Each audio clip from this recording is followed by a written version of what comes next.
भारत सरकार ने अपने बजट 2021-22 में 4 बड़ी कंपनियों का स्ट्रैटेजिक डिसइन्वेस्टमेंट करने की योजना बनाई है।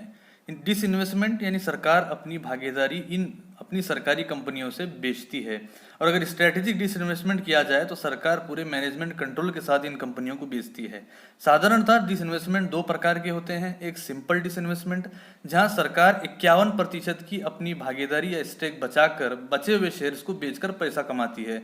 अगर वो सिंपल डिसइन्वेस्टमेंट को अगर स्ट्रेटेजिक डिसइन्वेस्टमेंट में कन्वर्ट करना है तो सरकार पूरे अपनी मैनेजमेंट कंट्रोल के साथ कंपनियों को बेचती है। इस बार सरकार ने ऐसा ही किया है। बजट में 4 कंपनियों को, जो सरकारी कंपनियां हैं जिसमें बैंक भी शामिल है, उसको बेचने की सरकार ने सीधे स्ट्रेटेजिक डिसइन्वेस्टमेंट करने की योजना बनाई। इसमें आईडीबीआई बैंक शामिल है, भारत पेट्रोलियम कॉरपोरेशन लिमिटेड शामिल है, shipping corporation, container corporation, Nilachal इस्पात निगम लिमिटेड, ऐसे कंपनियां इसमें शामिल हैं, जिसमें सरकार अपना स्ट्रेटेजिक डिसइन्वेस्टमेंट करेगी, यानी मैनेजमेंट कंट्रोल के साथ इन कंपनियों को बेचेगी।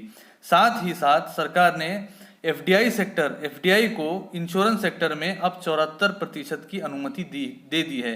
पिछले साल ये 49% तक थी, अब इसको बढ़ाकर 74% तक कर दिया गया है। इसी के तहत अब एलआईसी का भी इसी में आईपीओ भी आएगा, यानी कि इनिशियल पब्लिक ऑफरिंग होगी, जो कि उसके कुछ शेयर्स बेचे जाएंगे।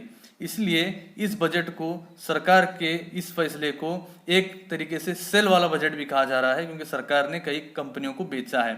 सरकार की इसके पीछे, ये करने के पीछे एक मजबूरी भी है, क्योंकि 9.5% का फिस्कल डिफिसिट का सरकार ने ये कहा है कि 2021 में हुआ है, यानी कि इतना घाटा सरकार को हुआ है। हालांकि एफआरबीएम एक्ट जो है, यानी कि fiscal responsibility and budget management act के तहत सरकार को ये फिस्कल डिफिसिट 3% तक बनाए रखने की उनके ऊपर जिम्मेदारी होती है।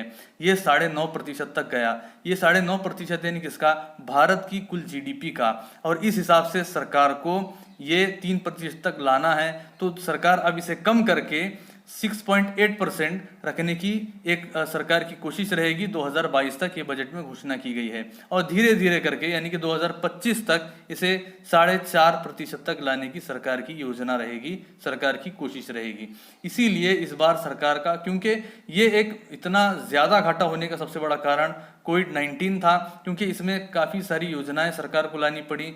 आत्मनिर्भर भारत पैकेज जो 20 लाख करोड़ रुपए का था, उसके तहत भी सरकार ने काफ़ी सारा खर्च किया, तो सरकार का खर्च इस बार काफ़ी ज़्यादा रहा।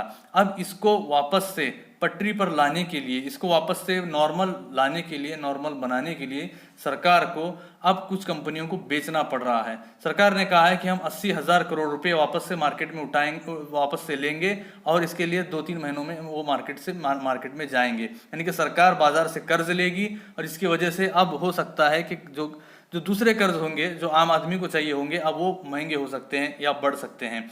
और ये कंपनियां बेचकर सरकार करीब 2.25 लाख करोड़ रुपए इकट्ठा करेगी। इसी वजह से सरकार के इस बजट की कुछ लोग आलोचना कर रहे हैं। हालांकि इसके पीछे एक सरकार की ये मजबूरी है कि सरकार का खर्च इतना ज्यादा था, फिस्कल डिफिसिट यानी राजकोषीय घाटा इतना ज्यादा था, 9.5% तक था, जो सरकार को 3% तक बनाए रखने की जिम्मेदारी होती है। सरकार धीरे धीरे इस पर वापस लौट रही है। इसीलिए अब बाजार से कर्ज लेना, कई सारी कंपनियों का स्ट्रेटेजिक डिसइन्वेस्टमेंट करना, एफडीआई को अनुमति देना 74% तक, एलआईसी का आईपीओ लाना, ये सरकार की इसमें बड़ी कुछ घोषणाएं थी, जिसकी वजह से सरकार अब अपना राजकोषीय घाटा यानी कि फिस्कल डिफिसिट को कम करेगी।